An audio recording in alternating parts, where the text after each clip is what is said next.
I'm once again in my happy place, surrounded by brand new tyres. It's time for the 2021 Tyre Review's Ultra High Performance Winter Tyre Test. As these are ultra high performance winter tyres, I won't just be looking at the objective data of the braking distances and lap time. I'll be doing my best to describe the subjective differences in handling too, so you'll know how your car will feel when fitting these tyres. And as a reference, I also have an ultra high performance summer tyre to benchmark the winter tyres against. The winter tyres on test are the Bridgestone Blizzak LM005, the new Continental WinterContact TS870P, the Dunlop WinterSport 5, the Goodyear UltraGrip Performance Plus, the GT Radial Winter Pro 2 Sport, the Hankook Winter cept Evo 3, the Imperial Snowdragon UHP, the Michelin Pilot Alpin 5 and the Nokian SnowProof P. We'll also be looking at comfort, noise and rolling resistance, so this should give you the most complete overview when you're trying to decide what the best winter tyre is for your own particular driving. I've been waiting to do this kind of test for about 3 years now, so let's go get testing. Dry handling. Now, firstly, sorry, if you've watched my all-season tyre test, this will all seem quite familiar. That's because the all-season and the winter tyres were tested at the same time. Before I start the results, let me remind you that this is a very stacked group. These are very, very good winter tyres, so you might see an odd result every now and again. And speaking of odd results, the slowest round the track was the Goodyear and the Dunlop pairing, both posting exactly the same time and feeling very similar subjectively. Both were actually controllable, predictable, a little bit of understeer, but they just both lack grip compared to the best in test, but that's often going to be paid back in the wet and the snow. Next up was Hankook and GT Radial, both around a second off the best time. Now, the Hankook was one of the softer feeling tyres in dry handling. Didn't give you much confidence or precision to place the car, but it had reasonable levels of grip.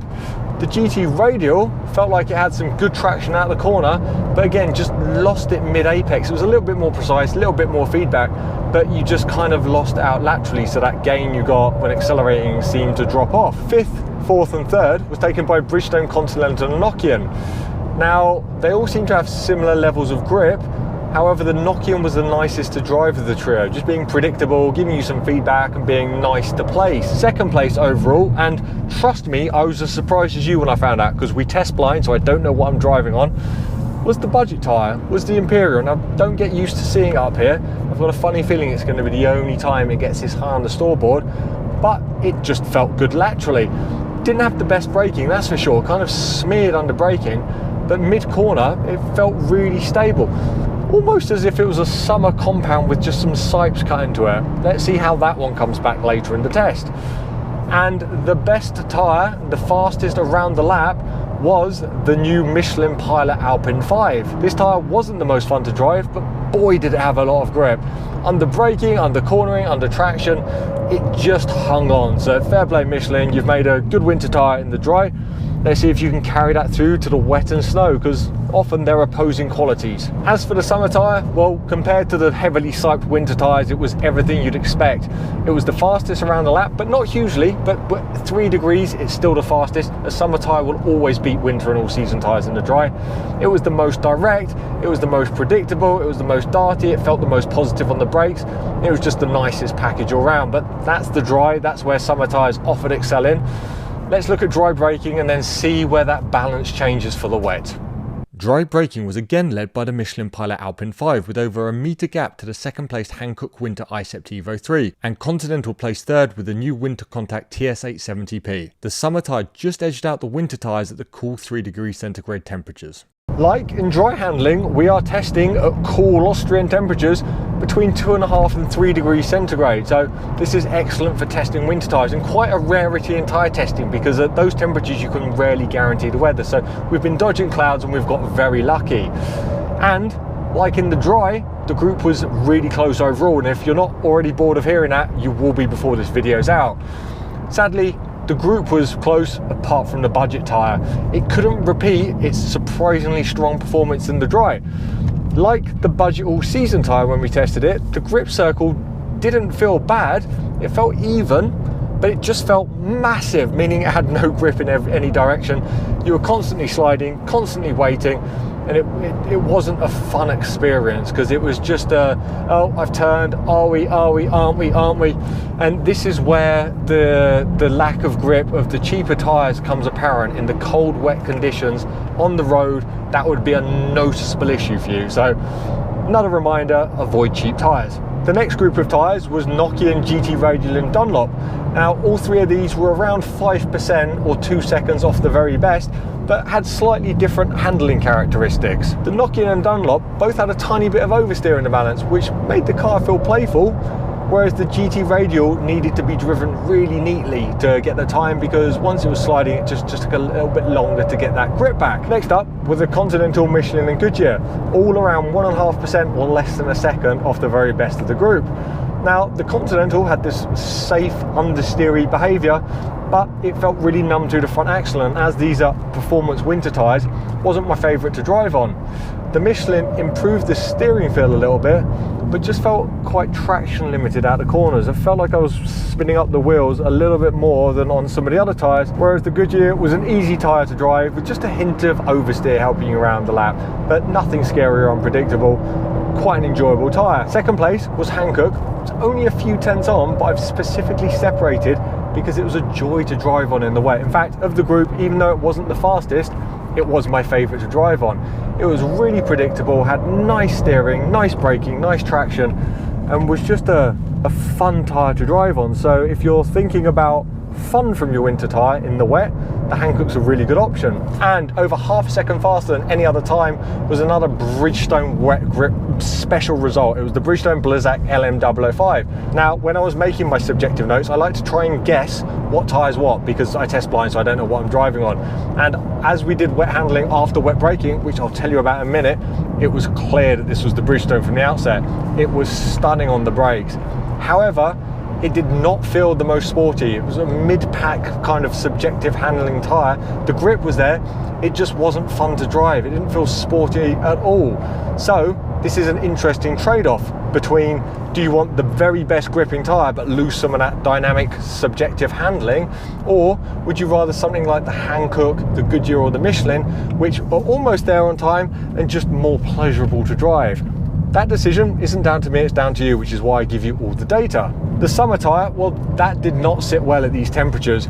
It felt like it was sitting on the surface rather than keying into it and generating grip, and you just felt like you were fighting the car around the whole lap. And it wasn't a fun fight. It wasn't, oh, look at me, I'm a hero sliding a car around. It was oh, it's sliding again, come on, grip, grip, grip, grip, and then it wasn't. So a bit of a frustrating experience that really shows in these colder temperatures, summer tyres aren't the best option. Anyway, here's why I could easily guess which tyre was the Bridgestone. The Bridgestone Blizzak LM005's wet advantage continued in wet braking with nearly 1.5 metres advantage to second place Continental. Hankook again placed well, nearly tying with the summer tyre, which fared better in wet braking than in handling. The budget winter tyre stopped over 10 metres behind the Bridgestone, which is a huge difference and could easily be the difference between stopping safely and a crash. There were some interesting differences between straight and curved aquaplaning. Full data can be found on tyreviews.com, but on average the Continental, Goodyear and Hankook performed best across the two tests. As with the all-season test, I was sadly unable to travel to Nokian Tyres' impressive winter testing facility due to travel restrictions, so instead hired a Finnish independent test driver to perform the snow testing. Snow traction was led by the Michelin Pilot Alpin 5, with the Goodyear UltraGrip Performance Plus in second and the Hankook Winter cept Evo 3 in third. Snow braking was again led by the Michelin Pilot Alpin 5, this time with the Nokian SnowProof P and Continental WinterContact TS870P in second and third places,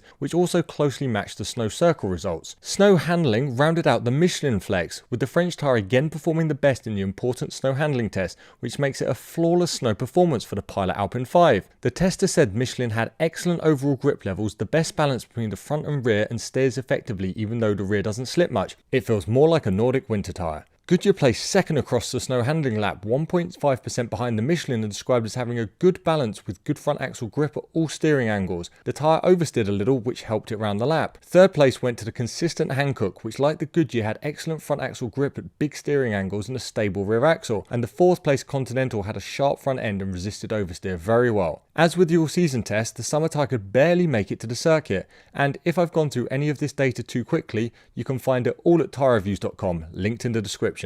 Comfort testing. Now, winter tyres are generally a little bit more compliant. You've got a little bit more block movement with all the siping, so they are a little bit more comfortable than summer tyres, and then this test has proved that again. As for the rest of the group, well, incredibly close, and if you've watched my all-season video, you'll know why it's extra difficult this year. The Golf 8 is a very well damped car and it isolates you in the cabin.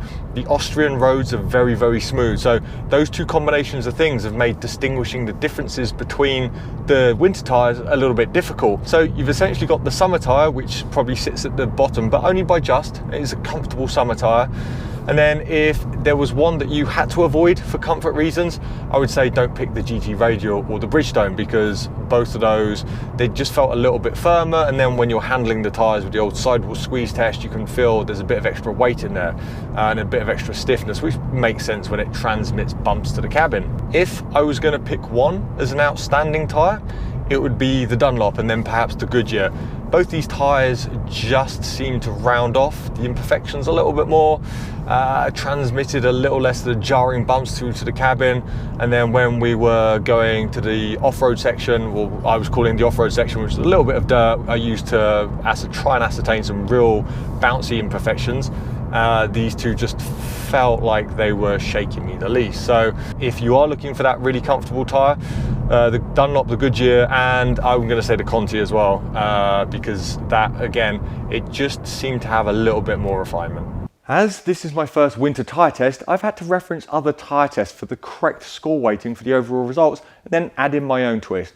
I'll put the weighting used on screen now, and as always, if you have your own preferences for score weighting, you can head over to tyrereviews.com where you can find all the juicy data so you can make up your own results. If you know anything about tyres, you won't be surprised to know that the cheapest tyre on test finished firmly in last position.